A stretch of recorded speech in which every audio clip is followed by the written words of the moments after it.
Assalamualaikum and good evening to all of you.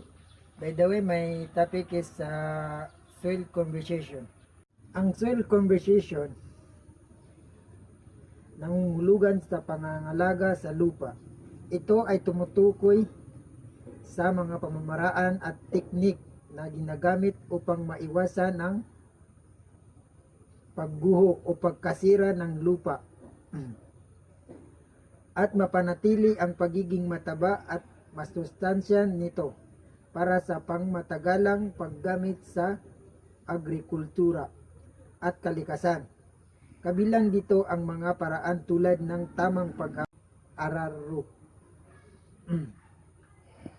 pagtatanim ng mga panakip ng halaman, at paglalagay ng mga teres sa mga bundok o burol upang protektahan ang lupa mula sa pag-agos ng tubig o hangin na maaaring magdulot ng pagkasira.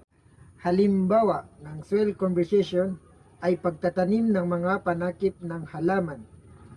Sa pamamaraang ito, nagtatanim ang mga magsasaka ng mga halaman tulad ng ligobre o damo sa mga panahong hindi nila inaani ang kanilang pangunahing pananim.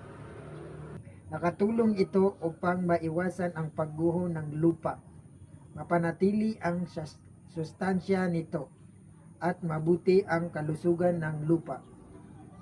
Ang teres o paggawa ng mga hagdanan, taniman sa mga burol o bundok. Pinipigilan nito ang mabilis na pagduloy ng tubig at ang pagguho ng lupa na karaniwang ginagamit sa mga lugar ng tulad ng mga taniman ng palay sa Ifugao.